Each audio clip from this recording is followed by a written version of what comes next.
दोस्तों पिछले काफी दिनों से इस बात की चर्चा रही है कि आखिर राष्ट्रपति और सुप्रीम कोर्ट इन दोनों में से पावरफुल कौन। और इस बात की चर्चा तब हुई जब राष्ट्रपति पर सुप्रीम कोर्ट के सीजेआई ने टिप्पणी कर दी थी। और ये संजीव खन्ना की टिप्पणी थी। ये मामला था तमिलनाडु का। और तमिलनाडु में एक राज्यपाल ने एक बिल को पास नहीं किया था और इसे रोक दिया।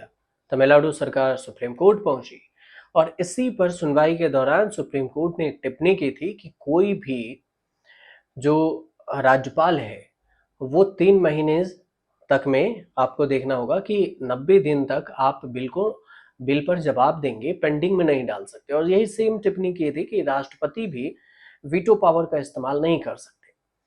मतलब वो बिल को रोक कर नहीं रख सकते कि अपना मर्जी जब मन तक अपनी मर्जी से हम रोक के रखे हुए हैं। इस बात की टिप्पणी थी सुप्रीम कोर्ट की तरफ से। लड़ाई इस बात को लेकर होने शुरू हो गई कि ज्यादा पावरफुल कौन, सुप्रीम कोर्ट या फिर राष्ट्रपति। अब इसी बयानबाजी के चक्कर में जो केंद्र सरकार ने राष्ट्रपति और राज्यपालों पर जो विधायकों को मंजूरी देने वाली जो समय सीमा थी उसके खिलाफ चेतावनी दी है। अब राज्य के विधानमंडल द्वारा जो पेश किए गए जो विधायकों पर कार्रवाई करने के लिए जो उपराष्ट्रपति और राज्यपाल को 3 महीने का समय दिया गया था, उस पर सुप्रीम कोर्ट का विरोध करते हुए सॉलिसिटर जनरल तुषार मेहता ने ये कहा है कि लोकतंत्र में न्यायपालिका के पास सभी समस्याओं का उत्तर नहीं है और यदि राज्य के किसी भी अंग को दूसरे के कार्यों को अपने ऊपर लेने की अनुमति दी जाती है तो इसका परिणाम संवैधानिक अव्यवस्था होगी। तो चेतावनी सीधे तौर से है सुप्रीम कोर्ट को। केंद्र सरकार ने सुप्रीम कोर्ट को लिखित रूप से बताया है कि जहां 5 जजों की पीठ राष्ट्रपति द्वारा पेश किए गए सुनवाई पर कहा कि क्या राष्ट्रपति या राज्यपाल के कामों के लिए समय सीमा तय की जा सकती है।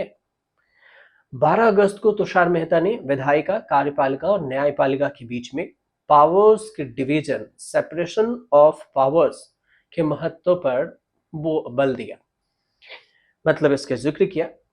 अब लॉ अधिकारी, जो विधि अधिकारी है, उनका कहना है कि अभी शक्तियों का सेपरेशन संवैधानिक ढांचे का हिस्सा है, लेकिन पिछले कुछ सालों से देखें तो व्यवहारिक अनुप्रयोग है और कुछ हद तक ओवरलैप किया गया है। नियंत्रण को संतुलन शक्तियों का सम्मिलित हो गया है, ओवरलैप हो गया है, इसके पावर पे उस पे, उसके पावर पे उस पे। इसके बावजूद उन्होंने ये भी बताया कि कुछ ऐसे क्षेत्र हैं जिसमें तीनों अंगों में से किसी एक के लिए विशिष्ट है, खास है और उन पर किसी अन्य का कोई अधिकार नहीं है। राज्यपाल और राष्ट्रपति जैसे जो हायर पोस्ट है, अब ये उसी क्षेत्र से आते हैं। ये राजनीतिक पद होने के साथ साथ लोकतांत्रिक इच्छा शक्ति का भी प्रतिनिधित्व रखते हैं, जिन्हें समय सीमा नहीं दी जानी चाहिए। तुषार मेहता का कहना है कि हालांकि राष्ट्रपति का चुनाव होता है, राज्यपालों की नियुक्ति मंत्रिपरिषद यानी राष्ट्रपति के द्वारा ही की जाती है, लेकिन प्रत्यक्ष रूप से डायरेक्ट चुनाव नहीं होता है। इसका एकमात्र यही बात भी है और सबसे बड़ी खामियां है कि डायरेक्ट चुनाव नहीं होता। सत्ता के वे पद जहां पर नियुक्तियां निर्वाचित प्रतिनिधियों द्वारा की जाती है, लोकतांत्रिक आस्था वैध होता है। राज्यपाल के बारे में भी यही कहना है कि इसलिए कि संघ की संघीय इकाई उन्हें विदेशी नहीं माना जाना चाहिए।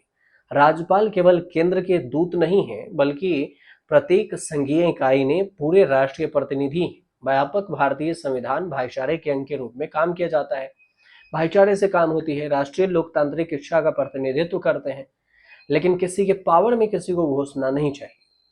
विधायकों को स्वीकृति देने के प्रश्न का उत्तर देते हुए कहा कि राज्यपाल की जो स्वीकृति है एक हायर विशेषाधिकार है, स्पेशल राइट्स है, जो पूर्ण है, गैर न्याय संगत पावर्स है। और इसके अलावा हालांकि ये स्वीकृति की शक्ति कार्यपालिका के पास है, लेकिन इसके बाद भी अगर ये स्वीकृति राज्यपाल अपनी इच्छा से कर रही है तो उस पर कोई दबाव नहीं डाला सकता। राष्ट्रपति अपनी इच्छा से कर रही है तो दबाव नहीं डाल सकती। तुषार मेहता ये भी कहते हैं कि सहमति से मिली जुली बात हो तो ठीक है, लेकिन प्रेशर में आप समय नहीं मांग सकते हैं।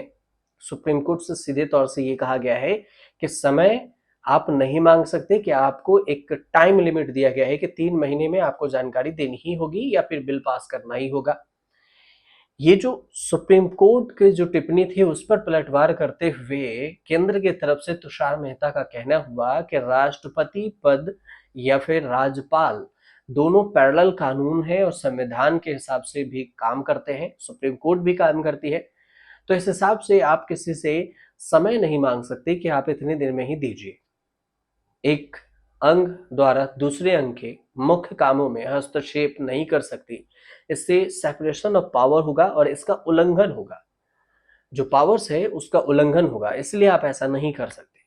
और ये कहते हुए कि कुछ राजनीतिक प्रश्नों के लिए संविधान के तहत केवल लोकतांत्रिक उपचार हो सकते हैं, तो तुषार मेहता कहते हैं कि किसी अंग के समक्ष ऐसा समाधान खोजने के उत्साह है और ऐसे अंग में ऐसे मूल्य, ऐसे पावर्स के लिए, ऐसे सेपरेशन ऑफ पावर के लिए एक कॉमन रूल भी है जिसे पालन किया जाना चाहिए। कुल मिलाकर जो बात है, तुषार मेहता ने लिखित रूप से सुप्रीम कोर्ट को ये बताया है केंद्र की तरफ से कि राष्ट्रपति या राज्यपाल से आप अब हिसाब नहीं मांग सकते, समय में बिल पास होगा, विधायक का काम होगा या नहीं होगा, ये कहना गलत होगा। चूंकि अनुच्छेद 200 और 201 का पाठ कोई विशिष्ट समय सीमा प्रदान नहीं करता, इसलिए न्याय समीक्षा और न्याय व्याख्या इस दोनों के रूप में नहीं किया जा सकता है। अनुच्छेद 142 का भी जिक्र किया है, जिसमें शक्ति पावर्स नहीं देता कि आपको ये इसके बारे में बताइए। सुप्रीम कोर्ट को अनुच्छेद 142 के तहत भी संवैधानिक प्रावधान का जिक्र किया है और कहा है कि ये सुप्रीम कोर्ट भी 142 के तहत बंधा हुआ है, जिसमें राष्ट्रपति से कोई भी सवाल या जवाब नहीं मांगा जा सकता। इसलिए ये जो अनुच्छेद 142 है उसका जिक्र किया है। तो कई सारी चीज हैं जिसका जिक्र सुप्रीम कोर्ट से जवाब मांगने के लिए किया गया है कि आप जवाब नहीं मांगेंगे, सीधे तौर से यही कहा गया कोर्ट को कि आप 142 जो धारा अनुच्छेद 142 का जिक्र करते हैं, तो इसमें भी पावर्स लिमिट है कि कुछ चीजों के लिए आप पावर्स में पावर का इस्तेमाल, गलत इस्तेमाल नहीं कर सकते। तो तुषार मेहता ने जो बात कही है उसमें सॉलिसिटर जनरल की जो पूरी जानकारी थी वो हमने आपको पहुंचाई। उसमें एक चीज और जिक्र किया गया है कि नाजुक संतुलन है, अगर आप दोनों के बीच में जवाब सवाल मांगेंगे तो दोनों अपने अपने पावर का इस्तेमाल करेंगे और इसमें नाजुक कड़ी है जो कि टूट सकता है। तो ये भी बात बताई गई है कि आप अपने अपने पावर पर अडिग रहिए। फिलहाल इस पर आपकी क्या राय है ये आप हमें जरूर बताइए कमेंट करके, कि क्या राष्ट्रपति से समय सीमा पर किसी बिल को पास करने के लिए सुप्रीम कोर्ट ने कहा, तो इसमें गलत कहाँ है और आप इस पर क्या सोचते हैं, कमेंट जरूर कीजिएगा। और अच्छे लगे तो हमारे चैनल से जुड़िए, सब्सक्राइब जरूर कर लीजिएगा।